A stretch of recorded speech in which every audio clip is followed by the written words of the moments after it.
क्या सचमुच आप लास्ट सो फास्ट जाना चाहते हैं? पूछ लें अपने से। क्योंकि बाबा जब पूछते थे कौन कौन लास्ट सो फास्ट जाएंगे तो सभी हाथ उठा देते थे, लेकिन बाहर निकलते ही फिर लास्ट हो जाते थे, फास्ट जाने का संकल्प भूल जाते थे। दृढ़ संकल्प करो, कुछ दिन तक लिखो सवेरे ये एक लाइन, मैं लास्ट में आया हूँ, आई हूँ, मुझे फास्ट जाना है। तो योग के साथ अपनी स्थिति को फास्ट ले जाने के लिए, इम्प्रूवमेंट के लिए बहुत सहज विधि है स्मृति स्वरूप होना। स्मृति स्वरूप होने से ही मोह नष्ट हो जाता है।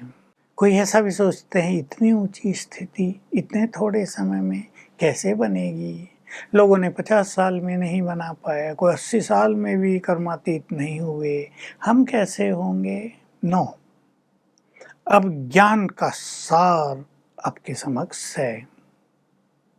अनेक महान आत्माओं ने ज्ञान को मथ कर मक्खन निकाल लिया जो आपको परोसा जा रहा है।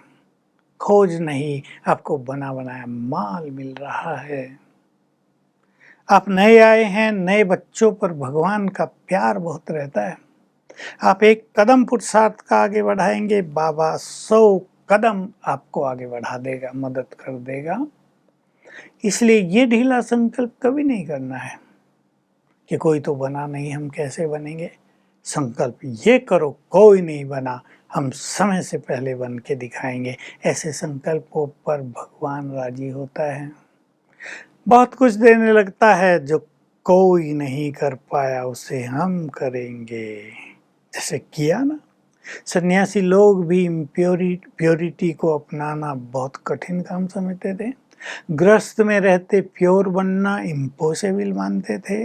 आप सभी ने उसको पॉसिबल कर दिया ना।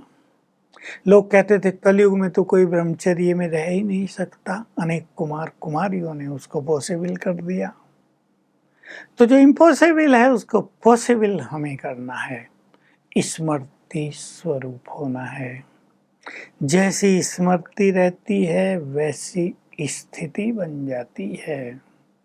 ब्रह्मा बाबा को, ममा को बहुत ज्यादा स्मृति थी, हम ये देह छोड़कर ये बनेंगे, श्री कृष्ण बनेंगे, राधा बनूंगी।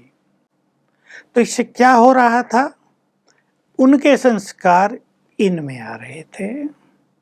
आप एक इस स्मृति को अपना आधार बना लो, साधना बना लो कि मुझे मनुष्य देवता बनना है। ये शरीर छोड़ने के बाद मेरा रूप ऐसा होगा, देव स्वरूप, जिसमें मैं संपूर्ण निर्मल, संपूर्ण निर्विकारी, संपूर्ण निरहंकारी, सर्वगुणों की प्रतिमूर्ति होंगी। चित्र बनाओ सामने, तो वो संस्कार आपके अंदर आते जाएंगे। बहुत ध्यान देना इस पर। ये एक स्मृति हुई। स्मृति और स्वमान दोनों मिली जुली चीजें, थोड़ा ही किसी किसी पॉइंट में अंतर होता है। स्मृति है ये 5000 साल का खेल पूरा हुआ, अब मुझे देह छोड़कर घर वापिस जाना है। देखो ये स्मृति बिल्कुल सिंपल है। ज्ञान हमें मिल गया है, इस स्मृति में रहने का हम अभ्यास करें। मैं आत्मा एक शरीर छोड़ दूसरा लिया है, दूसरा छोड़ तीसरा, तीसरा छोड़ चौथा, इस अंतिम शरीर में हूँ, भ्रकुटी की कुटिया में बैठी हूँ। इस स्मृति का अभ्यास करें। ये स्मृतियाँ हैं। स्मृति का अर्थ है जो कुछ बाबा ने हमें याद दिलाया है, याद दिलाया, वो हमें याद आ गया क्योंकि वो हमारी अपनी चीज थी, हमें जल्दी ही याद आ गया। उसको याद करते रहने से हम उसका स्वरूप बन जाएंगे, यानी वो चीजें जीवन में धारण हो जाएंगी। इसको कहा जाता है स्मृति स्वरूप होना।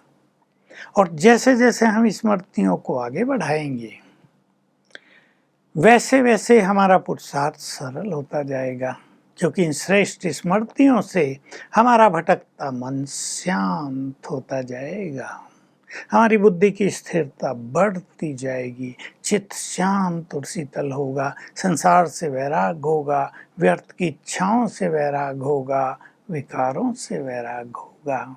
स्वमान साथ में ये हुई स्मृति और ऐसे ही बाबा ने याद दिलाया हमारे स्वमानों की, तुम साधारण नहीं हो, बहुत महान हो। तुम्हारा जन्म ही महान कार्यों के लिए हुआ है, इसलिए तुम्हारा एक एक संकल्प भी महान होना चाहिए।